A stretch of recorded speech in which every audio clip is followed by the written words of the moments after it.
जाति का मतलब होता है पैदा होना, और जाति संस्कृत शब्द है। जाति का अर्थ पैदा होना। मनुष्य से मनुष्य पैदा लिया तो वो मनुष्य कहलाता है। गाय से गाय पैदा लिया तो गाय कहलाता है। बिल्ली से बिल्ली पैदा लिया तो बिल्ली कहलाता है। मैना से मैना पैदा लिया तो मैना कहलाता है। बटेर से बटेर पैदा लिया तो बटेर कहलाता है। और कबूतर से कबूतर पैदा लिया तो कबूतर कहलाता है। लेकिन हम मनुष्य होकर के इतने बड़े जातिवाद में हैं, इतने बड़े संप्रदायवाद में हैं। कबीर साहब ने कहा कि सारे प्रपंच को तजो, तुम ये समझो कि मैं मनुष्य हूं और दुनिया में जितने भी मनुष्य हैं सब मेरे भाई हैं, लेकिन है मनुष्य। इसी मनुष्य में कोई अपने आप को हिंदू कहते हैं, कोई अपने आप को मुसलमान कहते हैं, कोई अपने आप को सिख कहते हैं, कोई यहूदी कहते हैं, कोई पारसी कहते हैं। यह सबको ईश्वर ने नहीं बनाया, किसी भगवान ने नहीं बनाया। इस सारे संप्रदाय को जन्म देने वाला ये मनुष्य है। ये मनुष्य है।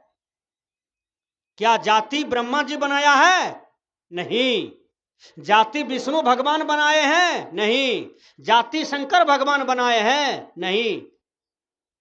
जाति गणेश भगवान बनाए हैं? नहीं। जाति कोई संत महात्मा बनाया है? नहीं। जाति किसने बनाया? हिंदुओं में जो इतना प्रकार के जाति हैं इसको पंडित जी ने बनाया, और मुसलमान में जो उतने प्रकार के जाति हैं उसको मौलवी ने बनाया है। आज संप्रदाय की झंझट है। अभी देखिए बंगाल में हिंसा हो रहा है। बहुतों मुस्लिम आबादी के क्षेत्र में जहां हिंदू कम है उसके घर में आग लगा दिया और माता बहनों के साथ गलत किया और 3 आदमी का हत्या कर दिया 10 परिवार में। बोलिए 10 तारीख को ऐसा ऐसा घटना आया है। तो ये संप्रदाय का झंझट है। हिंदू कहते हैं हम बड़े हैं, मुसलमान कहते हैं हम बड़े हैं, सिख कहते हैं हम बड़े हैं, यहूदी कहते हैं हम बड़े हैं। ये तो बड़प्पन की लड़ाई हो रहा है, कोई बड़ा नहीं है। यदि मनुष्य को इतना बोध हो जाएगा कि मैं मनुष्य हूं, इंसान को इतना बोध हो जाएगा कि मैं इंसान हूं, मेरा धर्म इंसानियत है, तो वह किसी के साथ व्यभिचार नहीं कर सकता है, किसी के साथ गलत नहीं कर सकता है। बोलिए, किसी के पीठ में हिंदू मुसलमान सिख ईसाई यहूदी लिखा हुआ है? किसी के पीठ में ब्राह्मण क्षत्रिय वैश्य शूद्र लिखा हुआ है? नहीं। किसी के पीठ में यादव तेली पासवान डोम चमार ये सब लिखा हुआ है? नहीं। ये सब आरमेढ़ जो बनाया है ये सब मनुष्य ने बनाया है, और इसी में कूद फान करके इसी प्रपंच में डूबता है और कई प्रकार के दुखों को प्राप्त करता है। सदगुरु कबीर साहब जी 650 बरस पहले आए। कबीर साहब ने जातिवाद को मिटाया। कबीर साहब ने कहा, क्या कहा? कबीर साहब ने कहा जाति के बारे में कि हे मानव, तुम केवल इंसान हो, तुम्हारी कोई जाति नहीं है, तुम केवल मनुष्य हो, तुम्हारा कोई जाति नहीं है। एक बार महान विचारक सुकरात 12 बजे दिन में लालटेन जला लिए और जाने लगे। एक आदमी आए, कहा ए महात्मा जी, अरे महात्मा जी, ये दिन में लालटेन जलाए हैं, ये कैसा काम आप कर रहे हैं महात्मा जी? अरे रात में लालटेन जलाते तो लालटेन की भी शोभा होती और आपका भी शोभा होता, लेकिन आप दिन में लालटेन जलाए हैं, ये क्या कर रहे हैं? तो उसने क्या कहा? सुकरात कहते हैं मैं आदमी को ढूंढ रहा हूं। कहा 12 बजे दिन में? आदमी के शहर में मैं ढूंढता हूं आदमी, आदमी के शहर में खो गया है आदमी, आदमी के शहर में मैं ढूंढता हूं आदमी। मैं आदमी के शहर में आदमी को खोज रहा हूं। उस आदमी ने पूछा, क्या हम आदमी नहीं हैं? ये गांव में जो इतने आदमी हैं, ये आदमी नहीं है? कहा, चलो मैं तुमको बताता हूं आदमी कौन है। कुछ दूर ले गया, कहा, देखो जी, जो आदमी होगा तो उसमें दया होगा, क्षमा होगा, सत्य होगा, शील होगा, विचार होगा, विवेक होगा, वैराग्य होगा। वैराग्य मतलब ये संसार में केवल फर्ज निभाएगा, केवल कर्तव्य करेगा और सारे कर्तव्य को, फर्ज को गुरु के चरणों में समर्पित कर देगा और उस फल के, उस कर्म के प्रति वो फल की इच्छा नहीं करेगा। यही तो वैराग्य दशा है। संसार में केवल कर्म करेगा लेकिन वो असंग रहेगा, वो अनासक्त रहेगा। यही तो वैराग्य है। यदि आदमी आज आदमी होता तो देखिए, भाई भाई को मार देता है, पिता पुत्र को मार देता है, मां बेटी को मार देती है, बेटी मां को मार देती है। अभी देखिए घटना आया है, उत्तर प्रदेश तरफ का है। बेटी का शादी लग गया और 8वां दिन शादी होता, लेकिन वो लड़का से, जिस लड़का से शादी होता, वो लड़का से बात कर रही थी सासू मां फोन पर रोज। 8 दिन पहले ही सासू मां अपने दामाद के साथ फरार हो गई, यानी दामादे से शादी कर लिया। ये सब कलयुग में हो रहा है। अपना कोख का बेटी का शादी होता वही लड़का से, लेकिन सासू मां किया उस लड़का से शादी करके और भाग गई। कैसा जमाना आया है। दामाद कहीं सास से शादी करते हैं। सास का मतलब क्या होता है? मां। दूर से बुझिएगा कि ठीक से बुझिएगा। सास का मतलब मां होता है और दामाद का मतलब बेटा होता है। मां बेटा में शादी हो गया है। कैसा जमाना आया है। आज मोबाइल के चलते 4-4 बच्चे की मां है, पति छोड़ करके पति कर लेती है। 4-4 बच्चे की बाप कन्या छोड़ करके, बच्चा को छोड़ करके और 4-4 5-5 बच्चे वाली से शादी कर लेता है। क्या ये सब मन की बढ़ावा है? ये सब इंद्रियों की बढ़ावा है? बोलिए। तो राम जी कह गए सिया से, ऐसा कलयुग आएगा, ऐसा कलयुग आएगा, हंस चुनेगा दाना और कौवा मोती खाएगा। बताइए। ब्राह्मण होके वेद न जाने, शूद्र ही राज चलाएगा हैं। अब माँ बाप टक टक देखे, अब बेटा रसगुल्ला खाएगा। माँ बाप टुक टुक देखे, अब बेटा रसगुल्ला खाएगा। राम जी कह गए सिया से, ऐसा कलयुग आएगा। क्या सब सुनिएगा और इस संसार में। इसलिए अपने मन को ठीक ठाक करना चाहिए, अपनी इंद्रियों को ठीक ठाक करना चाहिए। इसलिए भ्रष्ट आदमी की संगति नहीं करना चाहिए, गलत आदमी की संगति कभी भी नहीं करना चाहिए, न तो प्राश्रय देना चाहिए। यदि हमारा जवान बेटा बिगड़ रहा है तो माँ बाप को 2 थप्पड़ मार करके उस बेटा को ठीक ठाक कराना चाहिए। हमारी जवान बेटी बिगड़ रही है तो गार्जियन का निगाह होना चाहिए कि जवान बेटी क्यों बिगड़ रही है, किनसे बात कर रही है, क्यों दूसरे की यहां बार बार जा रही है, क्यों दूसरे लड़का से बार बार बात कर रही है। अरे पतन का कारण तो यही है, हम माँ बाप होकर के लूज चलते हैं, ढीला ढाला चलते हैं। हमारी बेटी बिगड़ गया, हमारा बेटा बिगड़ गया, हम बिगड़ गए। तो इसमें भगवान का दोष कहाँ है? इसमें औरों का दोष कहाँ है? इसलिए रामायण ने कहा, काहुन कोई सुख दुख दाता, निज कीर्त कर्म फल भोग सुन भराता। भगवान राम कहते हैं, हे लखनलाल, तुम चिंता मत करो। ये संसार में दुख सुख मनुष्य अपने ही कर्मों से लेता है। कोई किसी को सुख दुख नहीं देता है, सब अपने अपने पाप के प्रायश्चित भोगते हैं, सब अपने अपने पुण्य के प्रायश्चित को भोगते हैं। किसी को सुखे पर सुख है तो उनका वर्तमान पुण्य है, उनका पूर्व जन्म का पुण्य है कि उसके पास धन महल अटारी नौकर चाकर बंगला गाड़ी सब होने लगता है, उनका पुण्य कर्म है। आज मोदी जी प्रधानमंत्री हैं तो उनका अपना पुण्य कर्म है। नीतीश कुमार कई वर्षों से मुख्यमंत्री बनते आ रहे हैं, उनका अपना पुण्य कर्म है कि बिहार का राजा हैं लालू यादव जी 15 साल 20 साल इस बिहार में राजा बन करके रहे तो उनका अपना पुण्य कर्म है। अटल बिहारी वाजपेयी भारत के बहुत प्रबुद्ध नेता, बहुत वरिष्ठ नेता अटल बिहारी वाजपेयी, उन्होंने 5 साल 6 साल 7 साल पूरे देश का राजा बन करके रहा, तो प्रधानमंत्री सब कोई बन जाएगा? नहीं, उनका पुण्य कर्म है कि वो देश का राजा बन गया। विचार कीजिएगा। तो सुख दुख जो है ये मनुष्य का अपने ही कर्म से मिलता है। कोई भगवान बैठ करके किसी को दुखी नहीं करता है, किसी को सुखी नहीं करता है, सब आपके ही कर्म का फल है। इसलिए संत महात्मा कहते हैं कि जाति पाति पूछे न कोई, हरि के भजे सो हरि होई।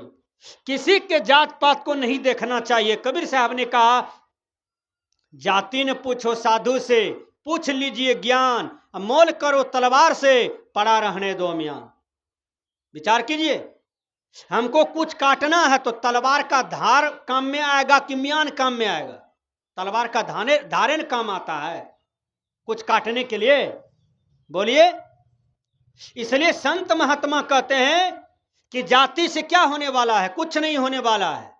हर जगह जातिवाद जहर बन गया है, हर जगह जाति पाति में लोग जी करके देश को बर्बाद कर दिया, समाज को बर्बाद कर दिया।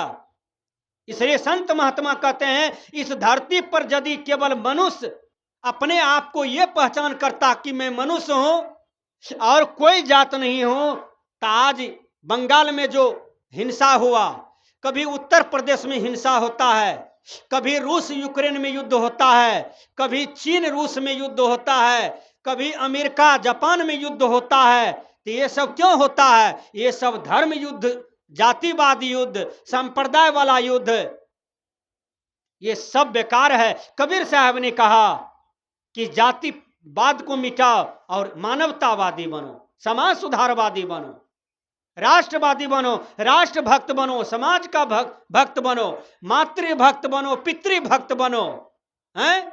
ये सब कर्म करो जिस कर्म से तुम्हारे जीवन में सुख शांति होगा, देश में शांति आएगी, समाज में शांति आएगी, परिवार में शांति आएगी। ये कबीर साहब जी कह रहे हैं।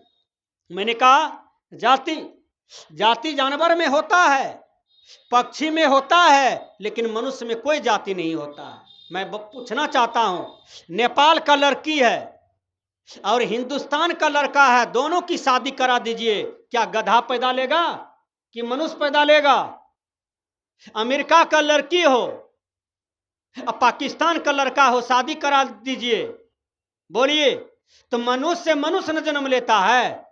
सांप के बच्चा से कभी मनुष्य जन्म लेगा कि सांप की अलग जाति है, सांप बच्चा देगा तो सांप जन्म लेगा, कौवा मैना बच्चा जन्म देगा तो कौवा मैना जन्म लेगा। अब मनुष्य बच्चा देता है तो मनुष्य पैदा लेता है, तो फिर जाति कहां से आ गया? इसलिए इस संसार में न कोई बड़ा है न कोई छोटा है, कर्म से बड़ा होता है, जात पात से कोई बड़ा छोटा नहीं होता है। कर्म से बड़ा छोटा होता है, चरित्र से बड़ा छोटा होता है, व्यवहार से बड़ा छोटा होता है, ज्ञान से बड़ा छोटा होता है, लेकिन जात पात से कोई बड़ा छोटा नहीं होता है। इसलिए कबीर साहब ने कहा, एक त्वचा हर मलमूत्रा, एक रुधिर एक गुदा, एक बूंद से सृष्टि रचो है, को ब्राह्मण को शूद्र। एक बूंद से ब्राह्मण का भी जन्म हुआ, एक बूंद से क्षत्रिय का भी जन्म हुआ, एक बूंद से वैश्य का जन्म हुआ, एक के बूंद से शूद्र का भी जन्म हुआ। बूंद मतलब पिताजी का बूंद बीज है, माता जी का बीज है, हैं? दोनों मसाला एक जगह हो गया, वहां बच्चा हो गया। बोलिए, इसमें कहां किसी का दोष है? किसी का दोष नहीं है। इसलिए धर्मस्वरूप बाबा लिखते हैं कि मनुष्य को मनुष्य बनना चाहिए, मनुर्भव। हे संसार के लोगों, तुम सारे विषय वासना प्रपंच से हट करके तुम अपने आप को समझो कि मैं मनुष्य हूं, हमें मानवता में रहना चाहिए। मैं इंसान हूं, मुझे इंसानियत में रहना चाहिए। यही तो जीने की कला है। जानवर कहां जानवर में जाति पात मानता है, पक्षी कहां पक्षी में जाति पाति को लेके चलता है, लेकिन मनुष्य इतना जाति पाति को लेके चलता है, कहता है डोम आंगन में आ गया तो छुआ गया। बोलिए कितनी बड़ी खराबी है। डोम का डगड़ा बढ़िया लगता है आंगन में, डोमा भाई का बेना सूप बढ़िया है, पंखा बढ़िया है, डोमा भाई का डलिया जो शादी में ले जाते हैं वो बढ़िया है? और डोमा जी बेचारा आंगन आ गया तो कहते हैं आंगन छुआ गया, दरवाजे पर आ गया तो दरवाजे छुआ गया है, अब बरंडा पर आया तो बरंडा छुआ गया, घर में डोमा जी बैठ गया तो घर छुआ गया। कितना गलत ज्ञान है। जो डोम को आप डोम मानते हैं, क्यों मानते हैं? कहते हैं वो सुगर चराता है। अरे वो तो बेचारा सुगर चराता है, सुगर को आहार देता है, सुगर पालता है। और डोम से कहते हैं कि वो घीन होता है, छोट जात होता है। क्या भगवान उसके देह पर या प्रकृति ने उसके देह पर यानी डोम के देह पर क्या लिख दिया कि तुम छोटा हो? है लिखा हुआ किसी डोम के देह पर? नहीं है। और आपके देह पर लिखा हुआ है कि आप बड़े जात के लोग हैं, दिखाइए तो किसका देह पर लिखा हुआ है? कबीर साहब आपसे प्रश्न कर देते हैं। कर्म से बड़ा छोटा होता है। इसलिए किसी को डोम कह करके छोटा बनाना, मूर्ख बनाना ये गलत है। किसी को चमार कहना, उसको छोटा कहना गलत है। किसी को दुसाद कहना, मुसर कहना, तेली कहना कि तुम नीच हो, छोटे हो, तो ये सब ज्ञान गलत है। कबीर साहब ने कहा, क्या कहा? जो तू तुरुक तुरुक नि की जाया तो पेटे काहिन सुनती कराया। जो तू ब्राह्मण ब्राह्मणी को जाया और राह द्वारे कहन आया। अरे पंडित जी, यदि आप कहते हैं कि मैं सबसे बड़ा जात का लोग हूं तो बोलो तुम्हारा जन्म कहां हुआ है? तुम भी तो वही मां के गर्भ से आए हो। जिस गर्भ से शूद्र आया, जिस गर्भ से वैश्य आया, क्षत्रिय आया, जिस रास्ते से वो लोग आया है उसी रास्ते से तुम भी आए हो। पंडित जी, अय ब्राह्मण जी, तुम बड़ा कैसे हो गया? नहीं हुआ। कर्म से बड़ा छोटा होता है, जात से बड़ा छोटा कोई नहीं होता है। इसलिए कबीर साहब ने कहा कि जो तू ब्राह्मण ब्राह्मणी को जाया और राह द्वारे कहन आया। विचार कीजिएगा, यदि अपने आप को श्रेष्ठ ब्राह्मण कहते हो तो मां के मुख से क्यों न पैदा लिया और जगह से कहन पैदा लिया? जिस रास्ते से शूद्र पैदा लिया है उस रास्ते से तू क्यों पैदा लिया? उसी रास्ते से तू भी जन्म लिया है ना। इसलिए कबीर साहब ने कहा जातिवाद को मिटाओ, मानवतावाद को लाओ। तुम दयालु हो, तुम प्रकृति का राजा हो, तुम मनुष्य हो, इसलिए अपने आप को संभालो, अपने आप को कंट्रोल करो, अपने आप को बूझो कि हमारा कर्तव्य क्या है। इतना संभल करके जो कर्तव्य करोगे तो फिर जातिवाद का यहाँ क्या जरूरत है? कोई जरूरत नहीं है। एक लड़का से मैंने पूछा तुम्हारा क्या नाम है? तो उसने कहा प्रभाकर शर्मा। मैंने कहा तुम प्रभाकर हो तो वहां तक ठीक है, लेकिन तुम यदि अपने आप को शर्मा कहते हो तो यह गलत है। कहा कैसे? कहा बाबा आपको विश्वास नहीं होता है, हम शर्मा जात के हैं। मैंने कहा इसका पीठ पर शर्मा लिखा हुआ नहीं है, न हाथ में लिखा हुआ है, न तो जन्म लेने से पहले किसी अंग में लिखा हुआ है शर्मा है। कोई मनुष्य मां के पेट में रहता है तो उसके कोई भी अंग में जात लिखा हुआ रहता है? अभी तक है? नहीं है। प्रकृति ने सबको एक समान बनाया, सबको आंख नाक कान हवा दवा रहने का घर द्वार सबका एक ही समान है। सबका भूख भोजन सबका एक समान है, दर्द दुख सब एक समान है। तो मैंने कहा तुम शर्मा हो? कहा हाँ। मेरा जाति सर्टिफिकेट देख लीजिए।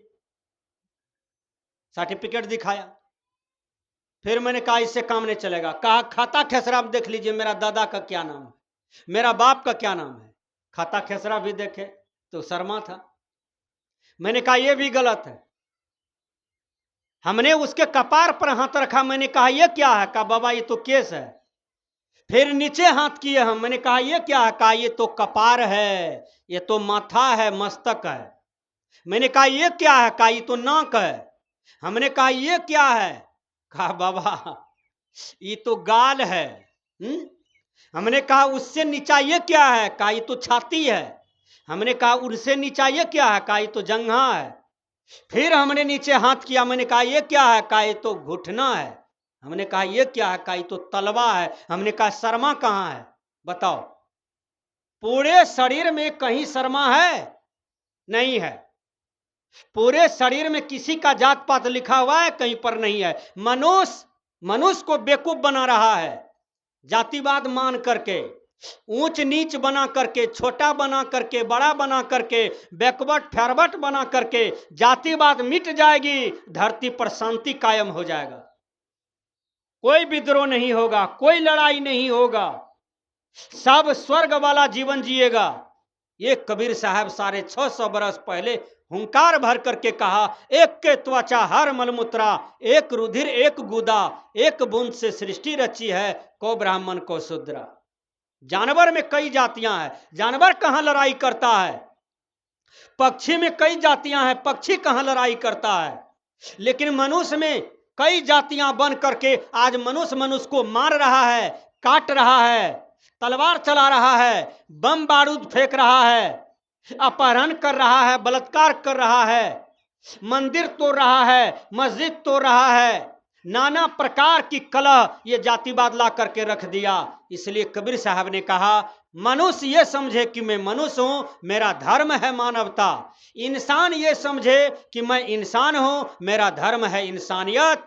तो पूरा विश्व में शांति कायम हो जाएगा, राष्ट्र में शांति आएगी, समाज में शांति आएगी, परिवार में शांति आएगी। जातिवाद को मिटा देना चाहिए, संप्रदाय को मिटा देना चाहिए, पंथ मत को मिटा देना चाहिए। साधु महात्मा भी कम झंझट नहीं करता है, कबीरपंथी कहेगा हम बड़े हैं, रमोत वाला छोटा है, राम वाला छोटा है, राम कबीर छोटा है।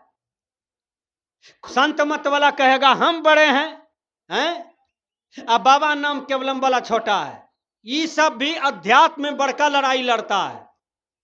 साधु महात्मा का कहना है, जो सच्चे संत हैं, अच्छे संत हैं, पहुंचे हुए संत हैं, उनका कहना है पंथ को भी छोड़ो, मजहब को भी छोड़ो।